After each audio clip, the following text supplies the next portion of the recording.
Hey everyone, welcome back for another deep dive. Excited to be here.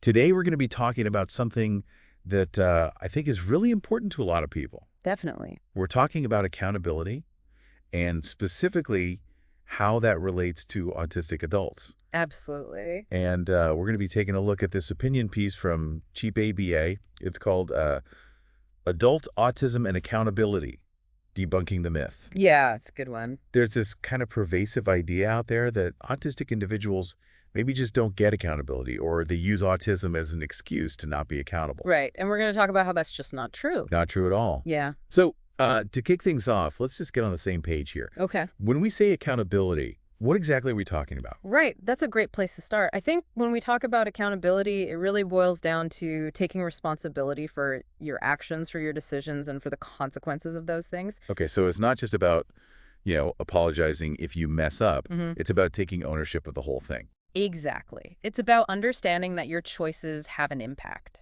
and being willing to learn and grow from those experiences. So it's about actions then. Definitely actions speak louder than words. I like that.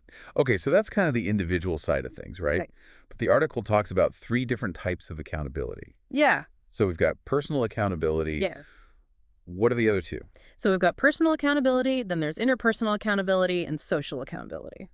Okay, break those down for me. Yeah, so interpersonal accountability is about how you show up in your relationships with others. Okay, so how your actions affect those around you. Exactly. For example, let's say you make a promise to a friend, Mm-hmm.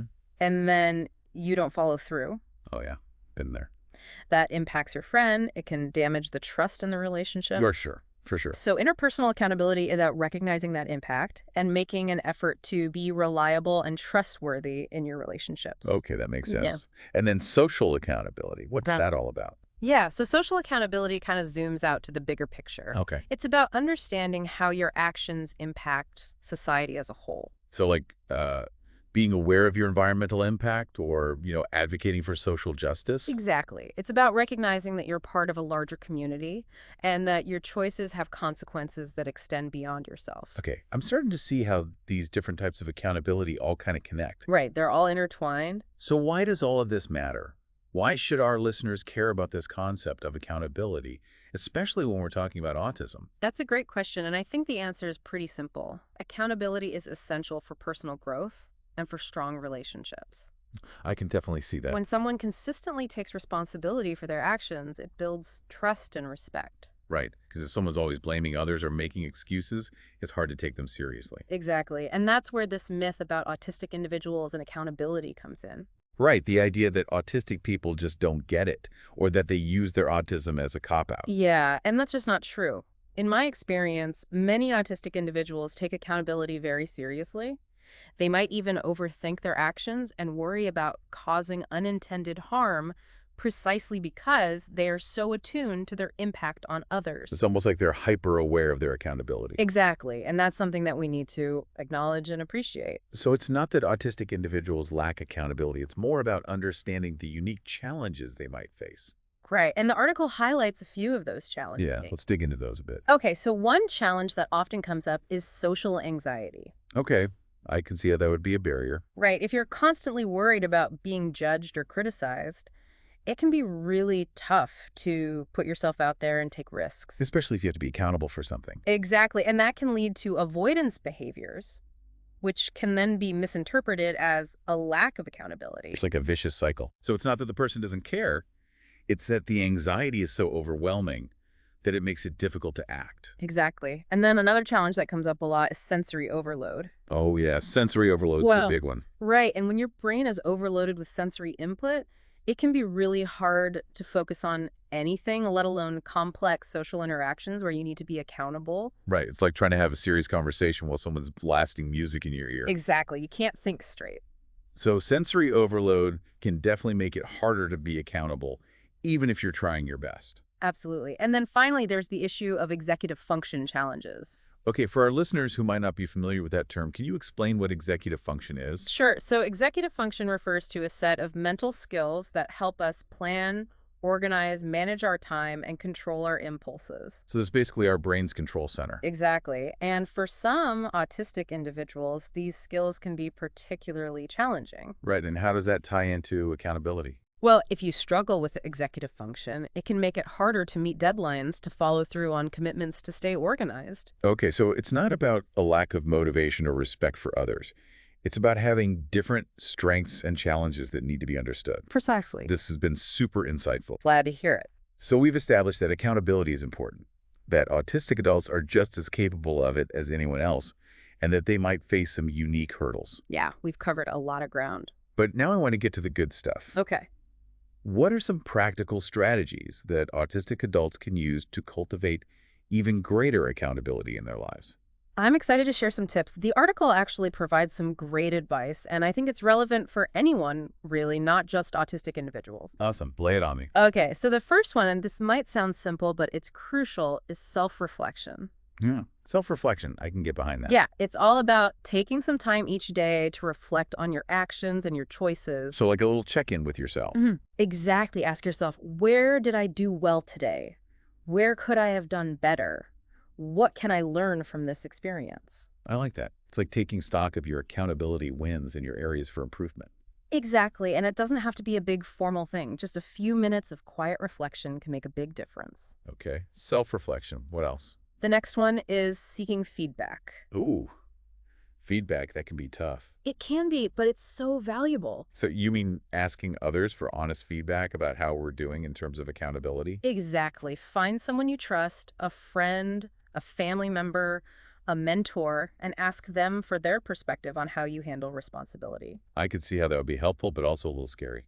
It can be vulnerable, but it can also be really eye-opening. Okay, what else? The third strategy is all about creating accountability systems. Systems. Okay, I'm intrigued. Yeah, this is where you get to be creative and design structures that help you stay on track and meet your commitments. So like using a planner or setting reminders on your phone. Exactly. Or maybe you're a visual person, so you create a big whiteboard with all your goals and deadlines. Oh, I love a good whiteboard. Me too. And the beauty of these systems is that you can personalize them to fit your unique needs and preferences. So it's about finding what works for you and sticking with it. Exactly. Consistency is key. Okay, so we've got self-reflection, seeking feedback, and creating accountability systems. What's the final strategy? This one might seem a little counterintuitive, but it's crucial, practicing self-compassion. Self-compassion. Right. How does that tie into accountability? It's easy to fall into that trap of self-criticism, especially when we make mistakes. Oh yeah, I'm definitely guilty of that. But the truth is, beating ourselves up doesn't actually help us become more accountable. It just makes us feel bad and less likely to try again in the future. Okay, that makes sense. So how does self-compassion fit into the picture? It's about treating yourself with the same kindness and understanding that you would offer a friend who's struggling. Okay, I like that. Yeah. So it's like we're saying, be accountable, hold yourself to a high standard, but don't be afraid to be kind to yourself when you stumble. Exactly. We're all human. We all make mistakes. This is giving me a lot to think about. Me too. It's a powerful concept. So to recap, we've talked about what accountability is, why it's important, and we've debunked the myth that autistic individuals aren't accountable. Yeah, we've laid a good foundation. We've also explored some of the unique challenges that autistic adults might face and outlined some practical strategies for cultivating greater accountability. Lots to unpack. Definitely. To our listeners, we'll be back in a moment to dive deeper into this fascinating topic and explore how accountability plays out in real-life relationships. All right, so we're back. I'm ready for more. Yeah, let's jump right back in. Okay, so we were just talking about accountability kind of in general, Mm-hmm.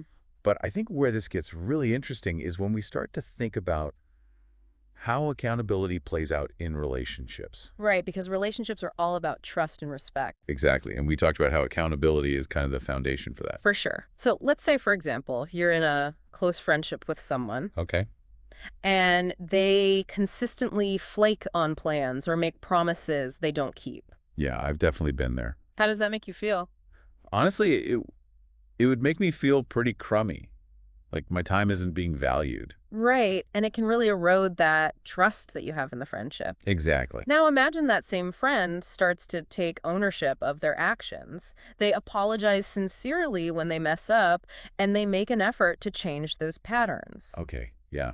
I can see how that would make a difference. It shows that they respect the relationship and that they're willing to work on themselves. It's like they're showing up for the friendship. Exactly, and that can go a long way in rebuilding trust. And I think this is especially important when we're talking about relationships involving autistic individuals. Right, because there's this misconception that autistic people struggle with social connection because they lack empathy or awareness of others' feelings. Yeah, like they just don't care about other people. Which is totally not true. Not at all. And I think accountability can actually be a real strength for autistic individuals. How so? Well, remember, accountability isn't just about owning up to mistakes. Right. It's also about recognizing and appreciating when someone is showing up and doing their best. I like that. It's Yeah. about celebrating those wins, too. Exactly. And I think autistic individuals are often very attuned to fairness and justice. Okay. So when they see someone making an effort to be accountable, they really value that. That makes sense. It's like it creates a sense of balance and reciprocity in the relationship. Absolutely. You know, as we're talking about this, I'm realizing that accountability plays a huge role in work relationships, too.